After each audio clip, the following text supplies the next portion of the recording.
चला, आज आपण एका अशाच सफरीवर निघूया महाराष्ट्रातल्या एका खास ठिकाणी, जिथे एका बाजूला डोंगर कपारांमध्ये इतिहास दडलेला आहे आणि दुसऱ्या बाजूला निसर्ग अक्षरशः रंगांची उधळण करतोय. हो, आपण बोलतोय साताऱ्याबद्दल. साताऱ्याची गोष्टच निराळी आहे. एकाच ठिकाणी दोन वेगळी जगं वसलेली आहेत. एकीकडे आहे पराक्रमी योद्ध्यांचा इतिहास आणि दुसरीकडे लाखो रानफुलांनी बहरलेला निसर्ग. याच दोन गोष्टींची कहाणी आपण आज उलगडणार आहोत. तर सुरुवात कुठून करायची? अर्थात नावापासूनच, कारण साताऱ्याच्या नावातच त्याचा भूगोल आणि त्याचा आत्मा दोन्ही लपलेला आहे. सातारा म्हणजे 7 तारा. सोपं आहे नाही का? याचा अर्थ होतो 7 तारे. पण हे आकाशातले तारे नाहीत, तर हे आहेत शहराला चारी बाजूने वेढलेले 7 डोंगर. आणि या प्रत्येक डोंगरावर एकेकाळी एक किल्ला होता, जो या भागाचं रक्षण करायचा. चला मग एक पटकन नजर टाकूया या ऐतिहासिक जिल्ह्यावर. हे तेच ठिकाण आहे जे एकेकाळी पराक्रमी मराठा साम्राज्याची राजधानी म्हणून ओळखलं जायचं. आणि या किल्ल्यांच्या गोष्टी निघाल्याच आहेत, तर मग थेट इतिहासातच जाऊया. साताऱ्याच्या शक्तीचा जो खरा आधार होता ते म्हणजे इथले किल्ले, आणि त्यातही एक खास किल्ला जो आजही शहरावर नजर ठेवून उभा आहे. हाच तो किल्ला, अजिंक्य तारा. नावातच सगळं काही आहे नाही का? अजिंक्य म्हणजे ज्याला कोणीच जिंकू शकत नाही. आणि खरंच हे नाव या किल्ल्याला अगदी शोभून दिसतं.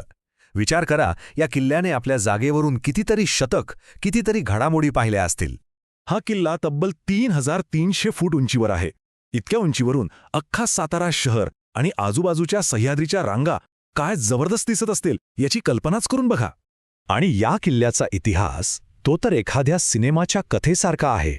बघा ना, इथे किती राजवटे येऊन गेल्या. शिलाहार, मग छत्रपती शिवाजी महाराज, मुघल, परत मराठे आणि मग इंग्रज. दख्खनच्या पठारावर जी साम्राज्य उभी राहिली आणि कोसळली, त्या सगळ्याची साक्ष हा किल्ला देतो. बरं, अजिंक्य तारा एकटाच नाहीये. त्याची गोष्ट जवळच्याच प्रतापगडाशिवाय पूर्णच होऊ शकत नाही. तोच प्रतापगड, जिथे छत्रपती शिवाजी महाराजांनी अफजल खानाचा वध करून इतिहासाला एक वेगळंच वळण दिलं. म्हणजे बघा, हा सगळा परिसर किती महत्त्वाचा होता. चला, आता इतिहासाच्या दगडी किल्ल्यांना थोडा वेळ मागे सोडूया आणि साताऱ्याच्या एका अशा खजिन्याकडे वळूया जो जिवंत आहे आणि दरवर्षी नव्याने बहरतो. हे जे ठिकाण आहे ना, ते फक्त दिसायला सुंदर आहे असं नाही. जगभरातले अभ्यासक म्हणतात की जैवविविधता जपण्यासाठी हे ठिकाण खूप खूप महत्त्वाचं आहे. म्हणजे एक प्रकारे निसर्गाचा हा एक खूप मोठा ठेवा आहे. आपण बोलतोय कास पठाराबद्दल. हो, तेच आपलं कास पठार. युनेस्कोने याला जागतिक नैसर्गिक वारसा स्थळ म्हणून घोषित केलंय. का? कारण प्रत्येक पावसाळ्यात हे अख्खं पठार रंगीबेरंगी फुलांच्या चादरीत लपेटून जातं. जणू काही निसर्गानेच रंगीबेरंगी गालिचा अंथरलाय.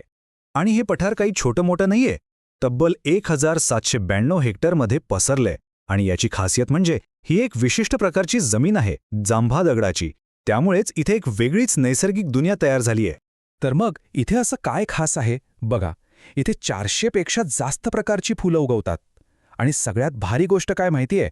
यातली जवळपास 98 प्रकारची फुलं अशी आहेत जी जगात फक्त आणि फक्त याच पठारावर सापडतात, कुठेही नाही. आणि ही निसर्गाची देणगी जपण्यासाठी स्थानिक लोकही खूप मेहनत घेत आहेत. इथली कॉलेजेस, अभ्यासक सगळेजण मिळून या नाजूक पर्यावरणाला समजून घेण्यासाठी आणि त्याला वाचवण्यासाठी दिवस-रात्र काम करत आहेत. हे त्याचं एक उत्तम उदाहरण आहे. बरं, साताऱ्याची गोष्ट फक्त किल्ले आणि फुलांवरच संपत नाही. इथे निसर्गाचं रौद्र आणि अद्भुत रूपही पाहायला मिळतं. मोठमोठ्या धबधब्यांपासून ते अगदी आधुनिक काळातल्या चमत्कारांपर्यंत. पावसाळा आला की तर इथली मजाच वेगळी असते. ठोसेघरचा तो धोधो कोसळणारा पाण्याचा आवाज आणि वज्राई धबधबा, जो भारतातल्या सगळ्यात उंच धबधब्यांपैकी एक आहे, हे सगळं बघणं म्हणजे एक अविस्मरणीय अनुभव असतो. एका बाजूला हा हजारो वर्षांचा निसर्ग आणि दुसऱ्या बाजूला आजच्या काळातलं विज्ञान. चाळकेवाडीच्या पवनचक्की प्रकल्पात गेलं की हेच चित्र दिसतं. हिरव्यागार डोंगरांवर शेकडो पवनचक्की फिरताना पाहणं खरंच एक वेगळाच अनुभव आहे. तर मग इतकं सगळं ऐकल्यावर साताऱ्याला जायची इच्छा झाली असेल नाही का? मग आता प्रश्न येतो, जायचं कसं आणि कधी? चला, त्याचीच माहिती घेऊया. बघा, साताऱ्याला भेट देण्यासाठी योग्य वेळ निवडणं खूप गरजेचं आहे. जर धबधबे आणि कास पठारावरची फुलं पाहायची असतील तर पावसाळ्यासारखा दुसरा सीझन नाही. आणि जर किल्ले फिरायचे असतील, ट्रेकिंग करायची असेल तर मग हिवाळा उत्तम, कारण तेव्हा हवामान खूप छान असतं. आणि साताऱ्याला पोहोचणंही अगदी सोपं आहे. जवळच पुण्याचं विमानतळ आहे, साताऱ्याचं स्वतःचं रेल्वे स्टेशन आहे आणि मुंबई पुण्यासारख्या शहरांमधून रस्त्याने तर आरामात पोहोचता येतं. आणि हो, साताऱ्याला जाऊन एक गोष्ट केल्याशिवाय परत येऊ नका. तिथले प्रसिद्ध कंदी पेढे नक्की खाऊन बघा. त्या भागाची ती खासियत आहे आणि चव तर अप्रतिमच. तर हा आहे सातारा, जिथे इतिहास आणि निसर्ग एकमेकांच्या हातात हात घालून चालतात. महाराष्ट्राच्या अगदी हृदयात वसलेली ही भूमी प्रत्येकाला एक वेगळी गोष्ट सांगते. आता प्रश्न फक्त एकच आहे की ही 7 टेकड्यांची भूमी आपल्याला नेमकी कोणती कहाणी ऐकवणार?